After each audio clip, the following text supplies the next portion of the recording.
What's up, guys? Welcome back to another episode. We are right here at the SLC headquarters. Today, I got a special treat for you guys. This is an exclusive business interview from the owner of BeLux, Waldron McCritty. What's going on? What's going on? What's up, man? How you doing, man? I'm grinding, brother, but I'm happily and blessed. Yeah, man. I'm glad to see you out here grinding. I've been seeing you out here grinding for like the past 4 or 5 years, bro, and the progress has been what's most rewarding for most people, and I like to see the progress in you. You know what I mean? So you've been doing pretty good, bro. I just can't wait to see what you got next, man, with BeLux. Yeah. So, and I mean, like you said, just from the day you met me, and it's been a constant of that. And so it's just been constantly in the field, not just kind of doing the work behind the scenes on the admin, the business, the marketing, the development, but Right. out in the field, actually getting the work done that needs to get done. And so I'm out there like hands in the dirt. Well, I mean, that's what it takes, man. You put in that hard work at first, man, and get that meat and potatoes in, and then that back end stuff, it becomes automated process after then. But without that hands on in the field continuity, then you don't have anything. So at least you got a good start, man. So tell me about BeLux, bro. I want to know because you offer so many services, and these are premium services, like top tier, like from yachts to helicopters to automated delivery. Like, tell me, man, what inspired you to provide these services, man? Yeah, so that's a great question. It's a question I really actually like giving the answer to, and I really love it. It's something I'm passionate about. I'm passionate about everything we do, and like I said, that's why I'm out doing a lot of this stuff for myself, just so actively involved. But so BeLux is basically a service platform, like a software platform. I'm sorry, and so basically it's an app, if you will. You can go to a website. You have a web portal as well. But you go and, like you said, so many exciting things. Again, for me, I just gotten really passionate about helicopters recently. But any service, anything from just down to ordering your lunch. You're trying to order some Chick-fil-A or a sandwich or a smoothie or whatever have you. Or if you want to take a yacht, if you want to rent that exotic car, or if you just want to get regular transportation on a night on the town or anywhere you need to go. Providing some of those basic services.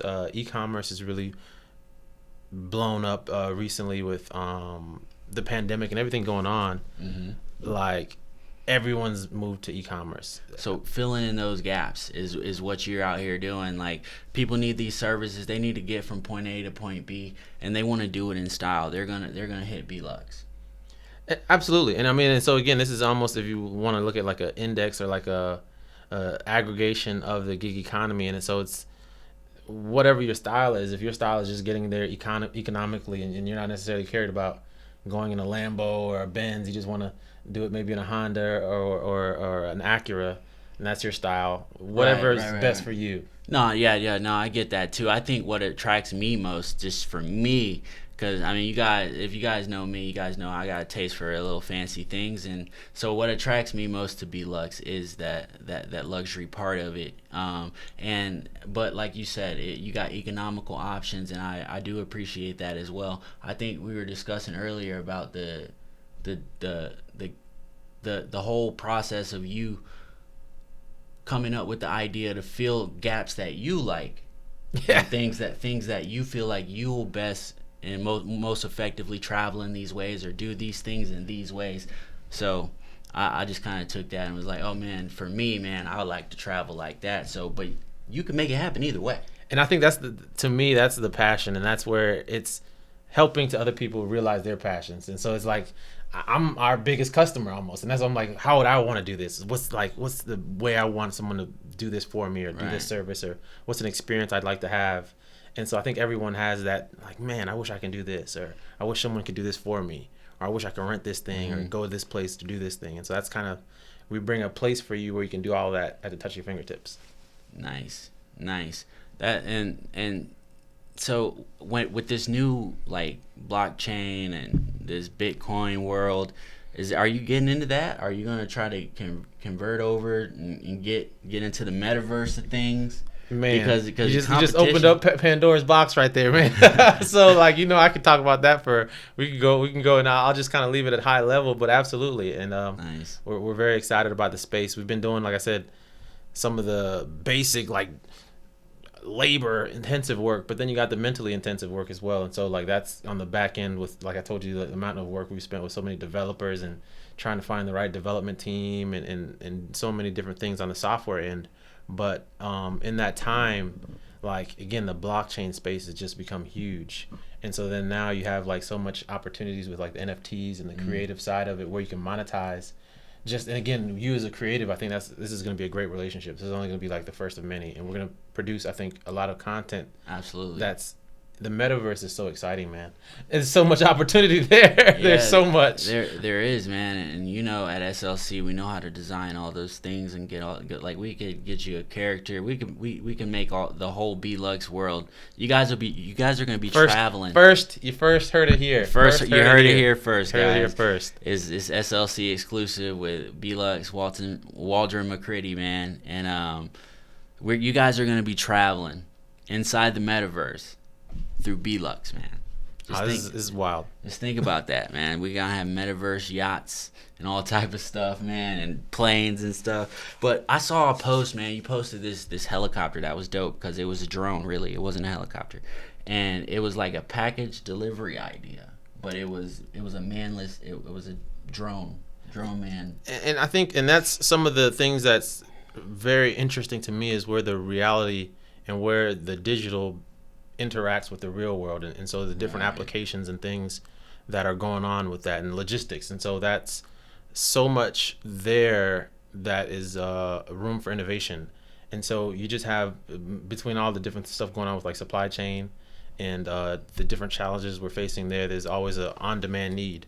And so and with the push towards electrification and renewable energies, drones is just making, like, if you've seen some of the vehicles coming out, some of the new EVs, this is incredible. Right. Yeah. And so all of that stuff is just blown up. They can travel so much farther now than just 5-10 years ago, But these things go forever now, man. These renewable energies are incredible, man.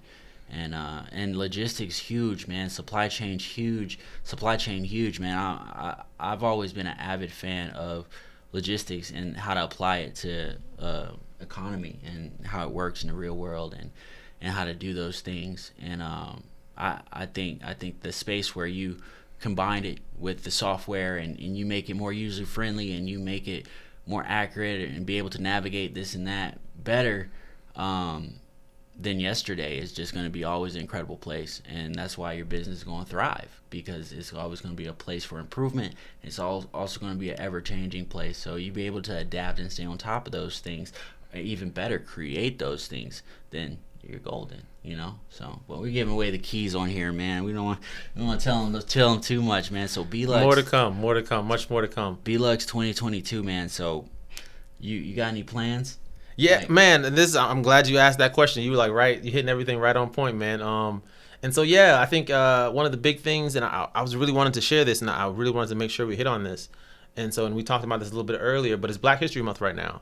And so Black excellence, and so we're all about just creating something that's great, and even if you have to be there and you have to be great and you have to start being great. And so we really truly believe in like creating a platform. And I told you, like, one of my inspirations was Mansa Musa, the richest black man in history ever. Look him up, Mansa Musa, ever.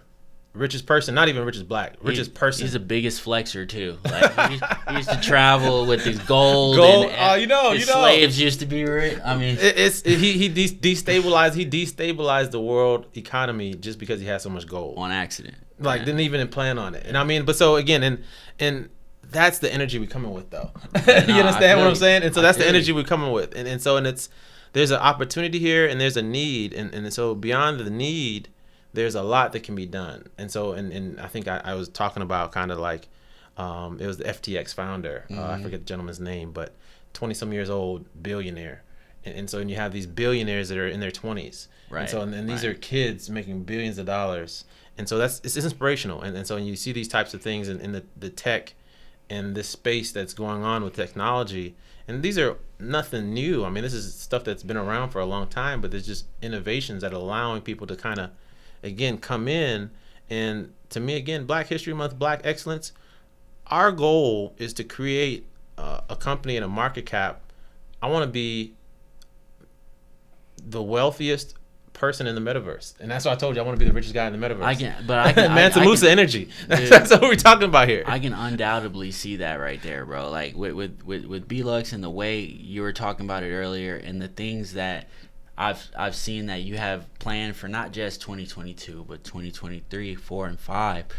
The rollout, especially when you apply yourself, when you start applying that pressure, it's gonna, I ain't seen nothing yet. Right. I ain't seen nothing yet. You guys really haven't. This is the first. This is the first of more and more to come. And you guys, there's gonna be the website below. You guys already know it's gonna be BeLux LLC.com, right? Yeah. The website we're redoing. This is like our fifth time redoing that. It's been a lot of lessons, and so we've gotten our bumps and bruises, and we've been in the ring. We've gotten sacked, we've gotten tackled, we got back up. And I mean, and you saw we just had the Super Bowl. You come out victorious, and as long as you got that win, right. It doesn't matter like what happened along the way. It's just getting the win at the end of the day. I absolutely concur. And since you brought up the Super Bowl, I'm gonna bring up this point too. Since we're talking about things of this nature in business, the way the LA Rams won this Super Bowl with the price, the ticket price for these seats were ridiculous, right? But you guys got to realize this stadium is new. This franchise is new. These people needed to make their money back on this investment. So of course, these are professional athletes. They came to show up. If you betted on the Bengals, I'm sorry. You don't have the foresight as a business person to see that them LA Rams were going to win. They had to win. They needed to win. This new franchise, the biggest, most expensive football stadium in history. Of course they were winning a Super Bowl. They needed it. So... The Bengals gave them a run for the money, though. They definitely gave them. I was betting on the Rams. I thought the Rams were going to win, and I think some people even lost money because they said that they were going to win by more, and the spread wasn't big enough. And that happens a lot. Yeah, I'm not that deep in it, but the show needed to be that though. The Bengals had everything for the show to turn out with Burrow, like it all played into the hands of everybody. Everybody on that field won. Yeah. There wasn't one champion. They the losers won. The people in the crowd won. Like everybody won that day, and that's what made it a glorious day for Los Angeles. Not just the Rams, but it was some good football for sure. It was good football, man. Good performance, good show, good business. And just seeing. Shout out to Dr. Dre. Halftime show was bomb. Big. Halftime show was dope. This is a perspective from somebody that produces things, not just on audio or film, on a major scale, like from marketing and rollout, business rollout. So when you talk about the halftime show and the performance of these players and like the performance of the cameraman, the broadcast, like the performance of having all the celebrities on the 50-yard line, the performance of all the ads. All the ads, although that interesting thing about TikTok and how much TikTok actually took away from the ad spend. A lot of companies usually spend yearly ad spend on their on those halftime commercials. They didn't show up this year because of TikTok and the influencers. Actually, if you guys go to a website called like the Daily Read, they have a lot of content and stuff, and a lot of content creator related content. So it was actually a win for content creators and that are using TikTok, because that ad spend goes to the content creator and the innovator. And that's one thing about the blockchain and the metaverse. Like all those things allow you to be the creator of your own world and monetize these things and get direct access to your fan base. And your social media channel is your own media platform for you to give your news or your whatever to your following. If you don't have one, get one. But if you don't desire to be one, follow. Because you'll be influenced by somebody out there. Somebody will be out there to give you the information you need so you can continue to grow in this world. That's what this world is about. It's about growth. And we got an infinite amount of that over here at SLC because that's what we do. Growth is who we are. Growth is what we do. So back to this Mensa. So you're gonna be the richest man in the metaverse, bro. I see it, bro. I see it, So bro. we have a we're getting ready to release our white paper. We've been working on this for a couple weeks now. There's some really interesting things going on there. Um, and we're again, I'm glad you're rolling right on where I need you. So basically, the Bitcoin market cap is at about $832 billion, Yeesh. and so that's just looking at that's just Bitcoin. So the entire crypto is about $3 trillion, and so these are just to give you. I think Apple just passed 1 trillion. Apple is one of the Yikes. wealthiest companies in the world. Alphabet also passed 1 trillion. Amazon passed 1 trillion. And if you look at the founders of any one of those companies, or like the CEO, the executives, just with 2%, I think Jeff Bezos with 20% of Amazon, he might be one of the highest as far as percentage-wise owners of a company. The richest man in the world, though. And so it just kind of gives you an understanding of if you ownership in one of those kind of key concepts in business, and this is just for anybody watching, and there's so many levels as far as coaching and consulting and understanding, just developing your business, but ownership, and then whether that's music, whatever your business or creative expression of choice, owning your voice, owning your word, owning your brand, owning your whatever that your content you're putting into the world is probably one of the most basic and fundamental, even if it's just 5%, 10%, 20%, as much ownership as you can get. And then again, trying to get that distribution. And so then now that the wider audience you get, and where you're captivating that audience and then creating traction, conversions, and influencing them, where we talked about to do some sort of a action. And again, to buy here, use our service.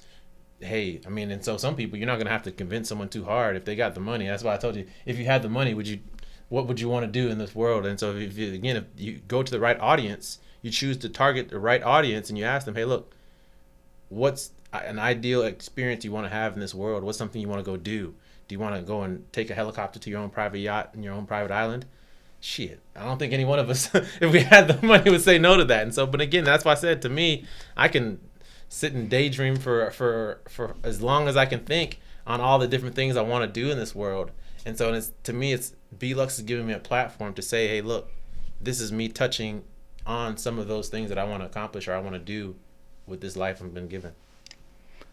Well, I mean, dude, what I've seen from BeLux, dude, like, and I feel like just like what you said with prompting that out of your prospect or customer, for me, it's an emotional thing. It's a like, customers buy into the brand. Like, I like Elon Musk more than I like Teslas. I like Kanye's music more than I like Kanye. I like serious. Well, I like Kanye more than I like his music. But as of recently, I'm not really feeling you, Kanye, because I like what you did to Cudi, bro. I can't. Come on, bro. Anyway, but that's neither here or there. Nah, I gotta stand up for Cudi, man, for real. But yeah, man, it's just those things people buy into the brand and the owner of the brand.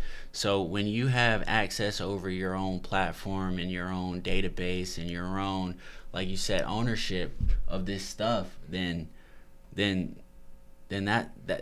you tapping right into your client and prospects and being able to I mean, it takes a certain strategy and certain business sense to convert, but there has to be a need. People just aren't going to buy, and companies just aren't there on accident. They're strategically there. So that's like with marketing, me being a marketing major, I know that there's an emotional reaction to every purchase. We wear these brands, and we admire these brands, and we do that because there's an emotional response we get to either wearing them or sporting them, driving them, whether it's a BMW or a Mercedes, or you know what I mean, or taking a helicopter, or taking a private jet versus flying economic. Let me just tell you something, and sorry to interrupt you here. And this is something else I wanted to jump in. And I hadn't wrote this down, but I wanted to discuss it. The gig economy. It's about $1 trillion. It's a couple trillion. It's a several $1 trillion So there's apps out there. You can order a jet. You can order helicopter, you can order a car, any one of these services. There's so many services that are out there right now that this is there. The market, there's a need there, and then there are people there that are ordering these services. You can go. Bill Gates is one of the famous, and Jay-Z, they own NetJets. It's a on-demand jet for Uber for jets, and they have them like for yachts, and so they have these things. And so again, understanding who your target customer is and getting them at a point where they're making a decision. Hey, I need to get from here to there. R.I.P. Kobe Bryant. He was one of the for the helicopters. He was passionate about helicopters. He's like, look, my time is valuable. I need to get, and it ended up being how he passed away. And that's, as tragic as it is, it also even proves the need for, you've seen several tragedies with Boeing and their 747s. There's need for regulation. Right. That's what I was saying. These businesses aren't there by accident. It's all very strategic. A business wouldn't exist if there is no service or need for this. So the businesses you're talking about, like you said, the economy is huge there. So so do you consider those guys your competition? Is that something that BeLux would, like, what business would you size up in this Yeah, no, that's a great question. I get it asked actually pretty often, and so you have to, because you, even as an own metric for your own growth, you have to understand the market and understand who your competitors are. And I think we're uniquely positioned in our offering. So we have several competitors in different markets that aren't necessarily, and so we aggregate. Right. And I think a way that's almost like, if you want to think of it, I thought of this one night randomly, but almost like a Rubik's Cube. And so it's like we're constantly solving a Rubik's Cube for our customer. And so it's like, instead of the customer having to try to figure out, how do I solve this Rubik's Cube to get what I want, we solve it for them and say, hey, look, you're trying to figure this out. We figured it out for you. We use technology to figure it out. We got you the best possible outcome that you could have had. The Rubik's Cube has been solved for you. Here you go. And so whatever you need, whatever service you need or you're requesting or you're looking for, we help you to get that. Nice. So this Rubik's Cube, what would you measure that up against? Like, how would you measure your success rate to your client, like using the Rubik's Cube analogy? Yeah, no, that's great. And so you have companies that are huge companies, like I don't know if we've talked about as far as like rideshare companies like Uber. Uber's doing things not just on rideshare but delivery, and so you have many companies doing these different services. We talked about private jets, so you have the NetJets, you have the Blade. I was just doing some research on Blade and Joby. So each different industry will probably represent a different color on your Rubik's Cube. Absolutely. And it's almost like a net, I think the term is index, and which is like a finance or accounting term, but it basically means it's a spectrum. And so that's, again, the color on the Rubik's Cube. And so then you might have transportation. So we have to solve just the transportation piece. Right. You have food delivery. You got to solve that food delivery piece. Right. And so you got to solve each one of those things, and that's basically your life. And so your life is more complicated than just one single thing, but it's several things, and being able to aggregate and use technology to figure out what's best. You can't tell someone how to live their life. That's their decisions and choices, but Unless you can help them Apple. along the way. Because that's what the smartphone is. It's a device they put on us, which they gave it to, like, they put in our worlds. They didn't exist. We didn't walk around with devices, but that it's became part of our life. It's became our second screen. It's became our third hand. It's part of us. You go open somebody's smartphone, you're gonna find out a part of them. You know what I mean? Personal stuff, probably. You know, so it's. And if you've seen what happens recently, this is another kind of major news kind of correlation, but with their privacy. So Apple's changes to privacy, and Google recently has affected Facebook in the term of like billions of dollars. Yeah, it's an ad company, so yeah. And so, but data. That ties into everything we're talking about. So understanding and knowing what that person's triggers are, if you know that, you can target them with different ads. And so I understand it from different sides, because it's like, that almost hurts me in ad targeting, and it hurts me a little bit in being able to have that information on a person, because now you don't have as much information on them, that's their privacy. And so there's certain things you don't want to necessarily, you don't want me to know all of your inner, and so that's what Apple's giving you some of that back. I run a successful agency in Atlanta, and I'm happy for Apple. I've always been thankful for Apple, the exclusivity. Even when they were just with AT&T, I was with Apple. I wasn't one of those people that jumped ship. I mean, when you could only get an iPhone from AT&T, I remember that. I was camping out. Wow, and that is yeah. So like and then they changed up a little bit, and then they gave Mark what he wanted, and then they drew back on it a little bit. So I mean, it's just Bell will always run stuff. I mean, it's just the internet derives from the phones. So telecommunications is very important. It's vital. Yeah, it's vital. So I mean, and that all that stuff is gonna be information that helps BeLux even live and be functional in an environment, because just like Uber, just like with Mark and Elon and the ballhead dude that sweatshops his employees, Jeff Bezos. Jeff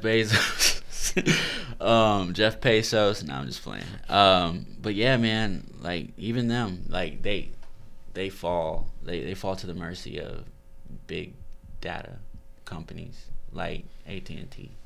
But yeah, man, like it's all interesting stuff. When you start to talk about tech, I know me, I want to launch an app very soon, and when I get to a place where I can do it, it's gonna be cool. I'm gonna have you in on it, man, because I'm gonna need your help with sourcing some of these assets for it. But I think that was where we started down this rabbit hole, and it's been a long journey. The journey. It's been in probably even years before you met me, and so I've been working on this app, and it's been a lot of pain along the way, and certain, like you said, you don't just get to where you are by accident. Right. And so it might be by like several accidents, but it's gotten you to a point where you're at a certain stage that, okay, you know where the pitfalls are, and you know where to kind of how to watch your step. And so mobile technology, and not just even mobile technology, but technology in general, is just advancing at a point that if you're in tune with the space, there's so much going on and so much that you can tap into, that if you're very in line and in tune with your own calling, and it's on such a deep level that you can really touch on what your purpose is in life. Yeah.